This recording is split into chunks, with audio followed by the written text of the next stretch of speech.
बिहार में आज नीतीश सरकार का फॉर्मूला सामने आ सकता है। थोड़ी देर में एनडीए बैठक जो दल है, एनडीए के जो तमाम विधायक है, उनकी एक बैठक होने जा रही है नीतीश कुमार के घर, जिसके बाद नीतीश कुमार को एनडीए के विधायक दल का नेता चुना जाएगा। फिर आगे की जो सारी कार्रवाई होगी। आपको बता दें कि देवेंद्र फडणवीस, भूपेंद्र यादव, जितेंद्र राम मांझी ये सभी पहुंच चुके हैं नीतीश कुमार के घर पर, जहां पर अब से थोड़ी देर में ही ये बैठक शुरू होने जा रही है।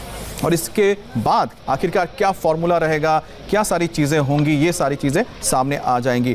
लेकिन एक बात जो मुखर होकर बीजेपी के विधायक जो चुने गए वो आ रहे, वो कह रहे हैं कि जिस तरह से सीटें हमें ज़्यादा मिली है, उसी तरह से हमें मंत्रिमंडल में भी हिस्सेदारी ज़्यादा मिलनी चाहिए। दूसरी ओर डिप्टी सीएम को लेकर भी कहीं ना कहीं सस्पेंस बना हुआ है, उसके ऊपर से भी पर्दा हट जाएगा इस बैठक के बाद। हालांकि ज़्यादातर लोगों का यही कहना है कि नीतीश कुमार के साथ जो एक कॉम्बिनेशन है या फिर कह सकते हैं कोऑर्डिनेशन है सुशील मोदी का, तो वही एक बार फिर से ही डिप्टी सीएम बनकर सामने आ सकते हैं। लेकिन फिलहाल हमें इंतजार करना चाहिए, क्योंकि यह बैठक शुरू होने जा रही है। 12:30 का टाइम था, और उसके बाद ही फिर आगे जो चीजें होती हैं, जैसे कि इसके बाद चुने जाने के बाद वो जाएंगे गवर्नर के पास, और गवर्नर के पास जाके वो दावा पेश करेंगे।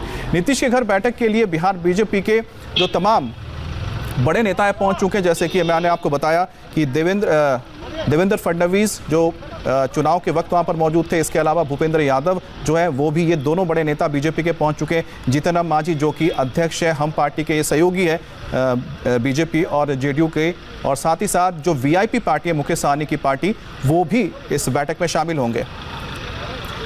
और नीतीश के घर बैठक के लिए बिहार बीजेपी के चुनाव प्रभारी देवेंद्र फडणवीस पहुंचे हैं, और इस पर उनका क्या कहना है आपको सुनाते हैं।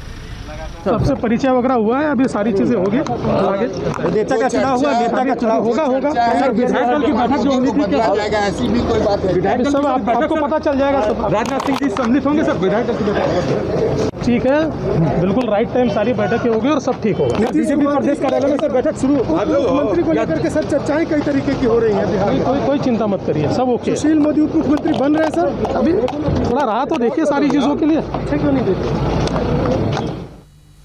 और बीजेपी विधायक दल की बैठक का सुबह से इंतजार था, लेकिन ना तो विधायक दल के नेता का नाम सामने आया और ना ही डिप्टी सीएम पर फैसला हुआ है। नीतीश चंद्र ने बिहार के बीजेपी के सीनियर नेता और गया से जो विधायक चुने गए हैं डॉक्टर प्रेम कुमार, उनसे बात की है। क्या कहते हैं आज सुनाते हैं आपको। साथ हैं प्रेम कुमार। प्रेम जी, ये बताइए कि विधायक दल की बैठक हो गई, क्या कुछ हुआ इसमें? अब आगे हम लोग जा रहे हैं, एनडीए की बैठक करने के लिए जा रहे हैं। अच्छा, राजनाथ सिंह नहीं पहुंच सके इसलिए नाम की घोषणा यहाँ नहीं हो जाएगा, जल्दी ही जाकर के वहाँ होगी। तो ये पिछली बार तो आप थे विधायक दल के नेता, इस बार भी आप ही होंगे, अनुमान तो आपको? पार्टी तय करती है, पार्टी तय करेगी। सर लाइव है सर। अच्छा, ये बताइए कि डिप्टी सीएम की चर्चा बार बार होती है, आपका नाम आता है, लेकिन अंततः सुशील मोदी का नाम आता है। इस बार क्या कुछ होगा? अब मुझे भी जानकारी है नहीं वास्तव में। अब पार्टी जो सेंट्रल तय करेगी वो हमें मान होगा। आपको जिम्मेदारी मिलेगी तो आप उसको स्वीकार करेंगे? हमें भाई जिम्मेदारी मिले तो भी, नहीं मिले तो भी, हम माननीय प्रधानमंत्री का सपना है आत्मनिर्भर बिहार बनाने के लिए बिहार की सेवा मैं करूँगा। ये मानते हैं कि आप संख्या इस बार अधिक है तो मंत्रिमंडल में भागीदारी अधिक होगी बीजेपी की? हाँ, स्वाभाविक होना चाहिए जाकर। जी, क्या फार्मूला होगा, कितने विधायकों पर एक मंत्री? अभी कुछ कह नहीं सकते हैं, लेकिन मैं समझता हूँ कि अधिक संख्या तो अधिक मंत्री स्वाभाविक होंगे। शपथ ग्रहण कब हो रहा है? मैं समझता हूँ कि आशा करते हैं कि आज तो हम जा रहे हैं, राज्यपाल महोदय जी को देंगे, और आशा कर जल्दी ही हो जाएगा 2 दिन के अंदर। तो प्रेम कुमार, वरिष्ठ बीजेपी नेता, मंत्री, ये बता रहे हैं कि बीजेपी विधायक दल की जो बैठक हुई है, इसमें चूंकि राजनाथ सिंह नहीं पहुंच सके हैं इसलिए नामों की घोषणा नहीं हुई है, लेकिन अब सारे विधायक मुख्यमंत्री आवास की तरफ प्रस्थान कर रहे हैं, जहां पर एनडीए विधायक दल की बैठक होनी है। तो डॉक्टर प्रेम कुमार को आपने सुना, 8वीं बार विधायक बनकर पहुंचे हैं विधानसभा। इसके अलावा बाढ़ से विधायक चुने गए हैं बीजेपी के ज्ञानेंद्र ज्ञानू, उनसे भी बात की नीतीश चंद्र ने। आइए सुनते हैं क्या कहा उन्होंने।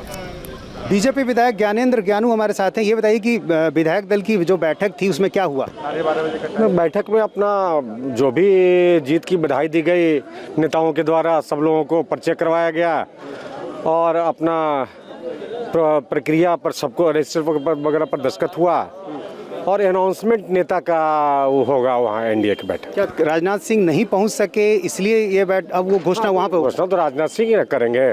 तो वो वहीं पर आएंगे, वहीं पर हो जाएगा। अच्छा, लेकिन ये आते तो घोषणा यही होती, लेकिन चूंकि देर हो गई इसलिए अब वो घोषणा वहाँ आने में देर हो गई, इसलिए वो। बीजेपी विधानमंडल दल का नेता कौन होगा, इसका भी यहाँ पर उस पर चर्चा हुई? नहीं, इस पर कोई चर्चा नहीं होगी। इसकी घोषणा क्या वहाँ होगी? हाँ, वहाँ होगी। अच्छा, हाँ, वहाँ होगी। इस बार चूंकि सुशील मोदी विधान परिषद से और आप देख रहे हैं कि राजनाथ सिंह भी पहुंच चुके हैं। राजनाथ सिंह का इंतजार किया जा रहा था। राजनाथ सिंह अब सीधे सीएम हाउस जाएंगे, जहां पर एनडीए के विधायक दल की बैठक होगी और वहां पर नीतीश कुमार को एनडीए विधायक दल का नेता चुना जाएगा। उसके बाद फिर राज्यपाल से मुलाकात होने के बाद आगे सरकार बनाने के लिए दावा पेश किया जाएगा। तो राजनाथ सिंह का इंतजार किया जा रहा था।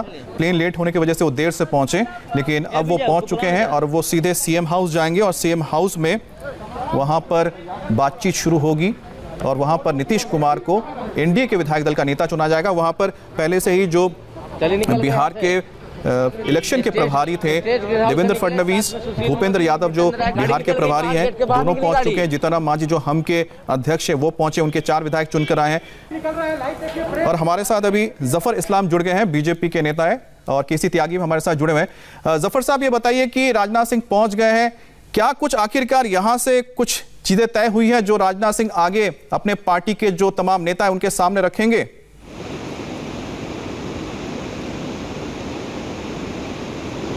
कोई टेक्निकल दिक्कत, इसलिए उनकी आवाज नहीं आ रही। जफर साहब, आपकी आवाज हम तक नहीं पहुंच रही है, मैं आपके पास वापस लौटता हूं। देवेंद्र, आप बताइए कि आप जैसा बता रहे थे कि एक इंस्ट्रक्शन तो गया है कि इस बार जो वहां पर कौन मंत्री होगा नहीं होगा, इसमें एक दखल रहेगा यहां पर दिल्ली का, पहले जैसे सुशील मोदी का होता था। इस पर और क्या इनसाइड स्टोरी है?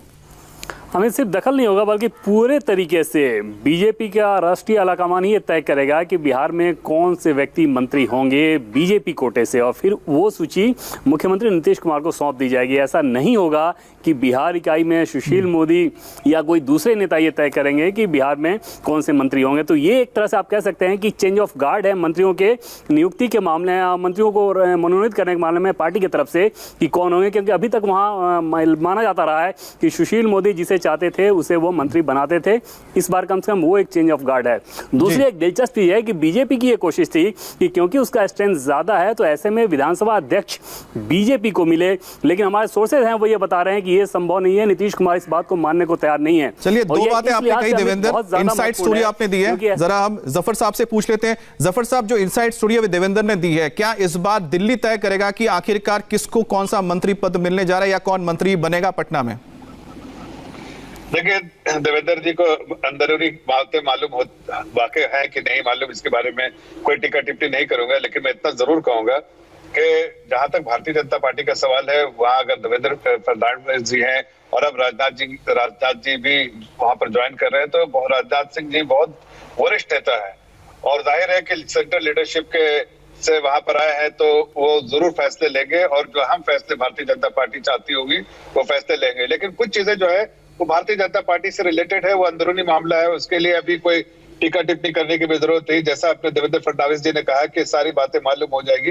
एक चीज बहुत क्लियर है कि मुख्यमंत्री का चेहरा जो है वो नीतीश कुमार जी होंगे और उन्हीं के चेहरे पे हम लोग अगुवाई में हम लोगों ने इलेक्शन लड़ा है, वो मुख्यमंत्री। जफर साहब, डिप्टी सीएम, जफर साहब डिप्टी सीएम, देखिए डिप्टी सीएम के बारे में कोई खुलासा जो है हमारी पार्टी की लीडरशिप ने इलेक्शन से पहले नहीं किया था, उनके बारे में कोई टिकट टिप्पणी नहीं हम करना चाहते हैं, इसलिए कि वो लीडरशिप का ही डिसीजन है और वो लीडरशिप इसके बारे में चर्चा करेगी और डिसीजन लेगी। इसलिए कि हर बार जब भी ऐसा होता है तो लीडरशिप डिसाइड करती है कि कौन मुख्यमंत्री बनेगा, कौन उप मुख्यमंत्री बनेगा, कौन कैबिनेट मिनिस्टर बनेगा।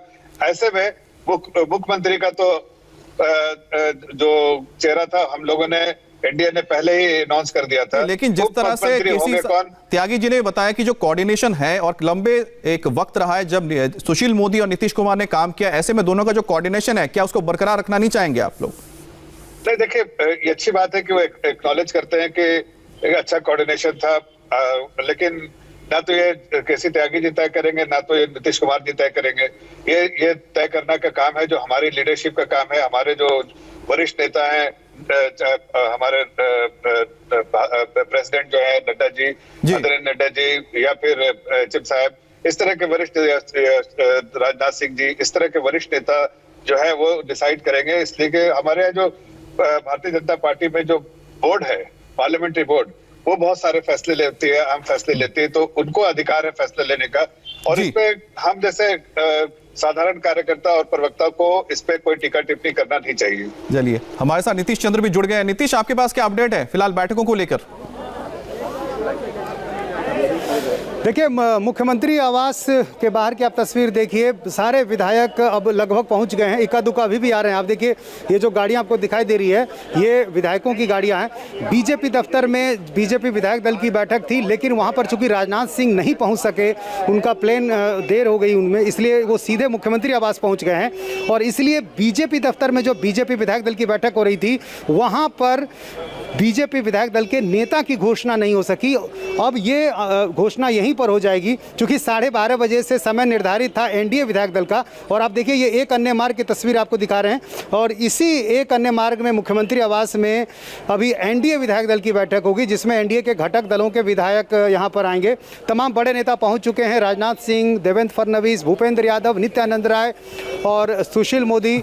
इसके अलावा जीतन राम मांझी यहाँ पर पहुँच चुके हैं। तो तमाम बड़े नेता यहाँ पर पहुँच चुके हैं। अब बस थोड़ी देर में यहाँ पर एनडीए विधायक दल की बैठक होगी और उसमें ये तय होगा कि मुख्यमंत्री कौन होगा। हालांकि औपचारिकता है, पहले ही इस बात का ये चर्चा हो चुकी है, प्रधानमंत्री ने भी कह दिया है। तो नीतीश कुमार को यहाँ पर नेता चुना जाएगा और इसके बाद इसी मुख्यमंत्री आवास के ठीक सामने राजभवन है।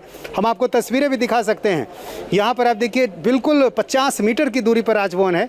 और उसके बाद नीतीश कुमार यहाँ दावा पेश करने जाएंगे और उसके बाद शपथ ग्रहण की तारीख क्या होगी ये तय होगा। माना जा रहा है कि कल शपथ ग्रहण समारोह होगा। तो बस अब इंतजार इस बात का कि एनडीए विधायक दल की बैठक में क्या कुछ होता है। सारे लोग यहाँ पर पहुंच चुके हैं, विधायक पहुंच चुके हैं। तो बस औपचारिकता है, उसके बाद नीतीश कुमार को चुना जाएगा एनडीए का विधायक दल का नेता और उसके बाद दावा पेश किया जाएगा। त्यागी जी, एक बात बताइए कि अब कुछ ही देर बाद आपके जो नीतीश कुमार है वो दावा पेश करने चले जाएंगे और उसके बाद ये तय हो जाएगी कब वो मुख्यमंत्री बनने हैं। लेकिन इस बीच अखिलेश यादव, उन्होंने एक बयान दिया कि ये सरकार ज्यादा दिन तक नहीं चलेगी और साथ ही साथ एक बयान आया मनोज झा का भी, जो प्रवक्ता है आरजेडी के, वो भी ये कहते हैं कि ज्यादा दिन तक ये सरकार चलेगी नहीं। क्या वाकई में ऐसा है?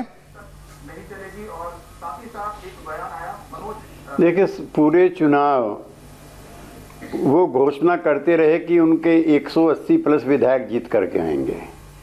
मतगणना शुरू हुई, उसके बाद जब एनडीए की बढ़त होनी शुरू हो गई, उन्होंने कहना शुरू कर दिया कि चुनाव में गड़बड़ हो रही है।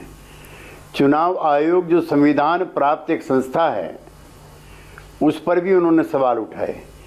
विपक्ष की एक मानसिकता हो गई है कि पराजय स्वीकार नहीं करनी है और उसी का नतीजा है कि चाहे सुप्रीम कोर्ट का फैसला हो, सीएजी का फैसला हो, इनकम टैक्स हो, ईडी हो, सीबीआई हो, जो जितनी भी संस्थाएं हैं उस पर विपक्ष के लोगों का कोई विश्वास नहीं बचा है। एक टिप्पणी में जरूर अपने मित्र जफर इस्लाम साहब की टिप्पणी पर करना चाहता हूं। हम नीतीश कुमार जी ने या जेडीयू ने उप मुख्यमंत्री पद के लिए या नेता पद के लिए किसी का नाम नहीं सुझाया है। वो कह रहे थे कि हम लोग नहीं तय कर सकते।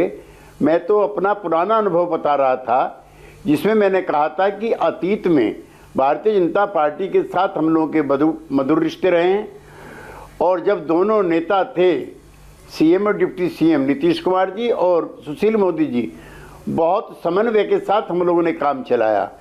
हमने ना कोई अपनी इच्छा जाहिर की है और ना दूसरी पार्टी के आंतरिक मामलों में झांकने की ना हमारी आदत है ना स्वभाव है। जी जफर साहब, बहुत ही वक्त नहीं है, शॉर्ट में बता दीजिए। हाँ, छोटा सा एक बात सिर्फ मैं कैसे त्यागी जी को ये बताना चाहता हूँ कि मैं उनकी बातों पर कोई टीका टिप्पणी नहीं की थी। मैं तो इस बात को एक्नॉलेज किया था कि बहुत अच्छी बात है कि उन्होंने इस बात को सराहा कि उप मुख्यमंत्री और मंत्री के बीच में जो समन्वय था और जिस तरह से कोऑर्डिनेशन था, उसमें बहुत अच्छा काम हुआ।